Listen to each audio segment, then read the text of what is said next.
Okay, hello everyone and thank you for being here.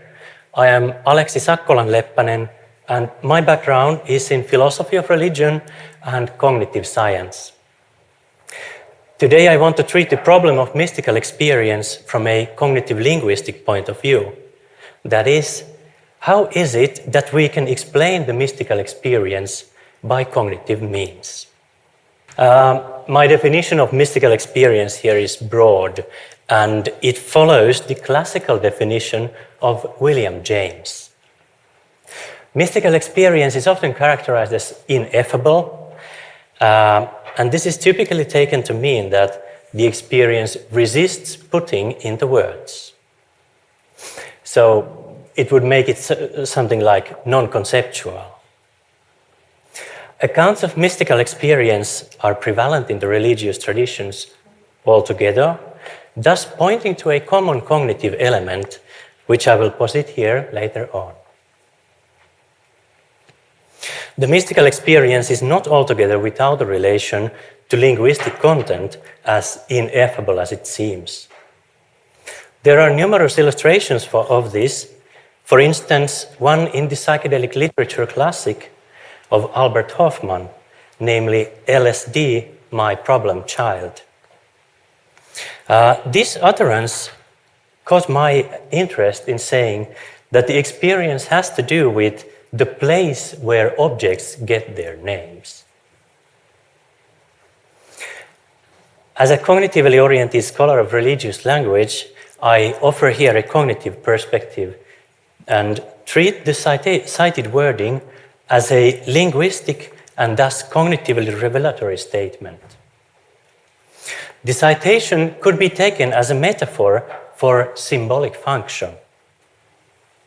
In this place of mind or state of consciousness, the experiencer can gain insight into the very birthplace of conceptual thinking. The mystical experience is revealed as an insight to cognitive operation of the consciousness.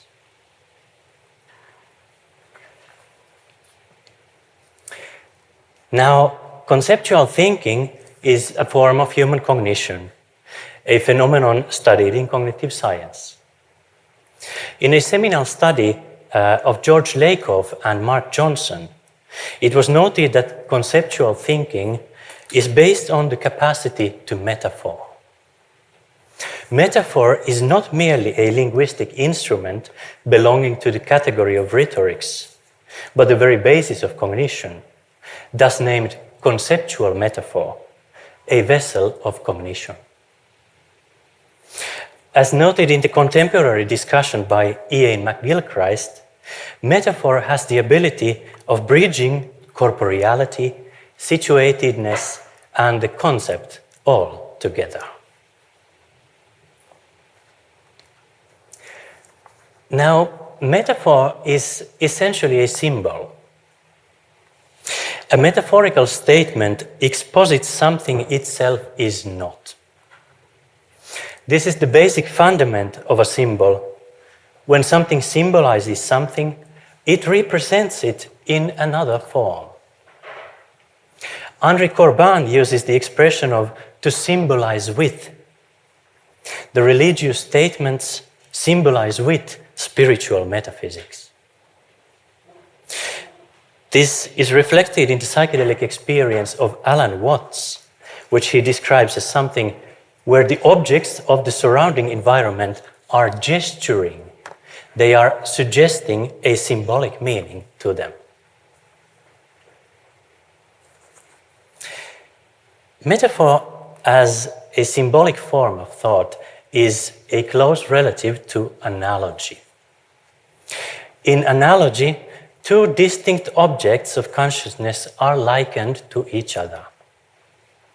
Analogy is the core of cognition, according to cognitive scientist Douglas Hofstadter. Analogy allows for novel abstract conceptualizations to take place by employing known information from a context to another. The structural form of analogy is exposited in the structure mapping model of cognitive scientist Dietrich Gentner. Shortly put, the capacity to analogy rests upon the similitude of the relationships between conceptual domains. The model maps structures in the relationships between the conceptual domains that constitute the analogy, providing for a cognitive representation.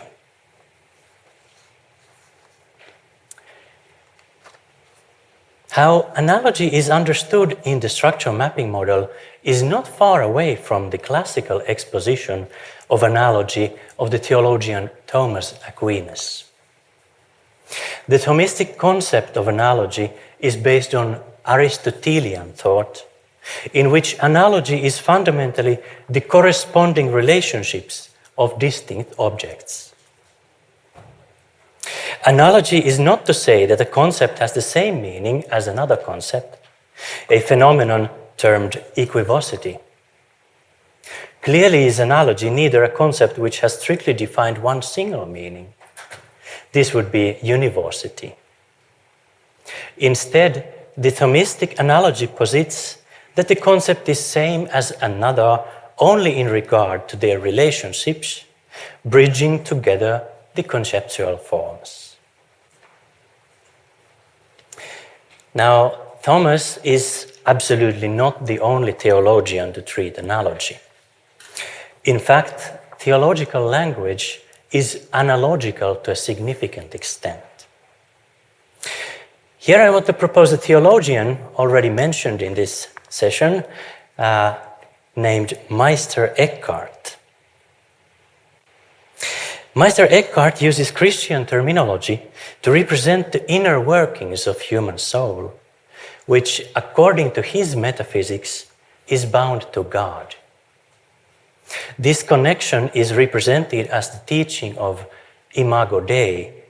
Man is an image of God. Notice here the analogical statement.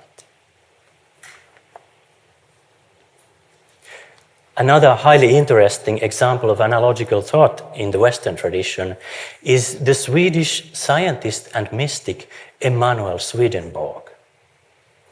Swedenborg developed an epistemological system of correspondences. Objects in the natural world became representatives of corresponding spiritual truths. For instance, light as a word in the Holy Scripture refers to light in the natural world, which has a spiritual meaning of wisdom, spiritual wisdom, in an analogous relationship with the literal meaning of the word.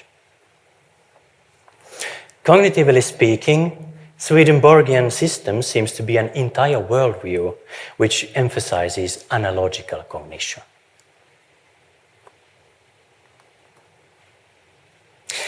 Now, analogical cognition is something that I find highly explanatory of the mystical experience. Analogical cognition is the pronounced role of analogy in cognition relative to other forms of cognizing.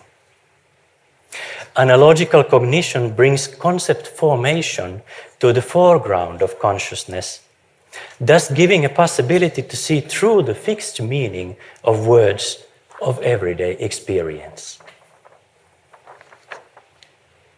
It is the insight into the metaphorical nature of linguistic cognizing, mystical experience as the heightened state of metaphorical thinking, as noted by Jules Evans. The experience of analogical cognition is perhaps ineffable, not because of the lack of concepts to represent it, but because of the fluid and creative nature of the conceptualization process itself, which the mystical experience brings forth. Now then, this raises two questions. The first is, which cognitive operations give way to the pronounced analogical cognition in mystical experience? The supposition that the default mode network has something to do here is most hopefully to be answered in concluding research. Now, the second question, of perhaps a bit of a rhetorical fashion here, is to what extent are the psychedelically induced experiences the same as the non-pharmacologically induced mystical experiences? As far as we know, neither Meister Eckhart nor Swedenborg made use of any entheogenic substances. Now, as I suggested in the beginning, I tend to the answer that these do refer to an experience of the same kind. When treating the experience as a cognitive event, there seems to be a common, universal, analogical element to these experiences, whether induced by substances or not. This is not without a significance when considering the notion that the mystical experience constitutes the common ground for religious traditions. This, what is termed as the common core thesis. Here I conclude with a citation of an artist, André Breton. The key to the prison of the mind is to be found in the free and unlimited play of analogies. Thank you for your attention.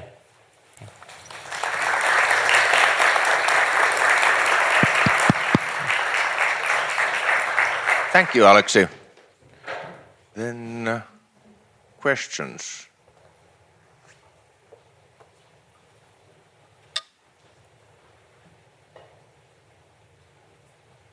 Thanks for the presentation. I think very interesting and very novel perspectives on mystical experiences. I wonder what you said in the end of the presentation, or are you arguing that this account can explain all that is going on in the mystical experience, which I would find to be quite a strong claim, and then or are you more saying that this is something that has not been looked and can explain some of the central or interesting phenomena in the mystical experiences? Thank you for a good point here. I find that the analogical cognition, what is termed analogical cognition here, is something that is not taken into account in the mystical experience study as much as I'd like to see it to happen. So I do not make the very strong claim that this would explain the mystical experience in its totality, but from a cognitive linguistic point of view, it is something of a high interest, and I think it is quite explanatory here. Thank you. Yes, thank you. Very interesting, novel perspective. I think symbols and in that respect also analogies are at the very core of a mystical experience or a unitive experience, because in a unitive experience there is no symbol and the object of the symbol, or no subject and object. So somehow the whole muddle and the muddled distinction collapses. And I find something very important here, that we are like somehow like tied to our maps, our cognitive maps, and then we get to the territory, or somehow the whole distinction between the map and the territory, or the symbol and the object, collapses. So I cannot really make any question here, but your thoughts? Yeah. Thank you. A very interesting points you're making here. And something that I somehow see relating to this is the bodily connection of the metaphor or the analogical language here. The bodily connection, something that it touches our bodily existence in a very profound way. I think it's interesting here. I don't have any concluding answer to this either, but I think it's of interest here. Thank you. Thank you for your presentation, and listening to you, Aleksi, and to Alberto as well. I was thinking here about a Jewish philosopher and theologist, Martin Buber. Yeah. And he claims about transcendence coming from a very concrete experience in the world, And now you're answering to the previous question about something more bodily based. I also remember of this more corporal phenomenology we'd have with Merleau-Ponty and other authors.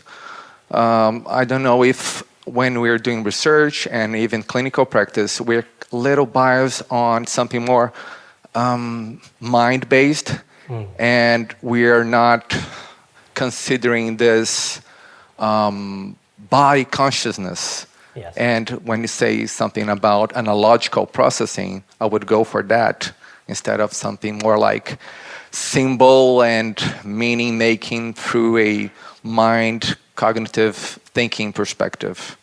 Yes, yes. Thank you for these, yes, interesting viewpoints here. And I tend to agree that that yes, it's perhaps the symbol, the thinking of symbols, it takes it very, very much into a mind-related phenomenon, but something to do with the corporeality is of interest here.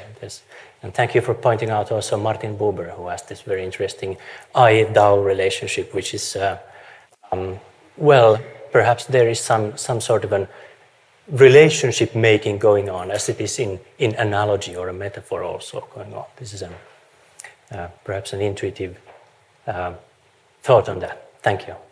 Thank you. Thank you for this talk. I must say that it's very novel for me. It's outside of my wheelhouse. But I make a link to the previous talk about the themes, and I wonder whether your cognitive linguistic argument here can explain the themes from the mystical experiences. Yes, thank you. Could you perhaps specify a bit of which elements in which do you mean, which elements here especially are of interest? Well, when you're saying symbols and analogies being in parallel between the theology and the cognitive sciences, whether they would be or how they work is the foundation to how the themes of geometrical patterns or receiving messages, how they arise. Yes. My focus here is quite solely on the linguistic, the metaphorical, the linguistic operating here, and I really am not versed enough to say that whether this has correlations to these other, which we heard in the previous presentation. This I cannot really say about that, and I repeat myself in the answer to the first question that I do not mean that this would explain the whole mystical experience, how we define it then, but I think that it's an important viewpoint to it. Thank you for the question. Thank you. I would like to know more about the default network. I'm super critical of people talking about default network and put these kind of super symbolic things that this is introspection, this is self-narrative. Like literally, it's the network that's activated when you are in a tube. It's not rest state for me when I was in an fMRI, I think. So could you expand a little bit, what did you mean about the default network there and so on? Yes. And no big symbols, like honest talk. Yeah, thank you. The question I posed here about the default mode network is actually that is actually something I just want to propose that that if we take the mystical experience as a pronounced state of the analogical cognition, of the metaphorical cognition, then there must be something that sort of gets less prominent in order for this analogical cognition to get forth. And would the default mode network, in the ways it has links to the experience, perhaps as something that it holds the sense of I in some way, could it explain this, that the activity there diminishes and then the analogical processing comes forth, or something like this? That's what I intend with this question here. Thank you.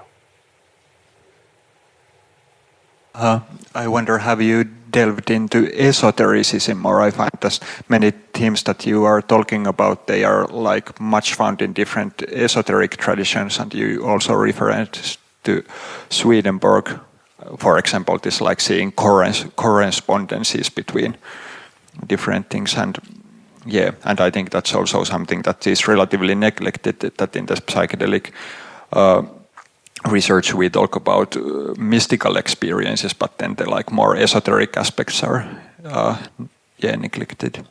Yes, that's true. Thank you. Thank you. That's an important viewpoint. Yes. All right. If we don't have any more questions, we can move forward. Thank you, Thank Aleksi. you. Thank you.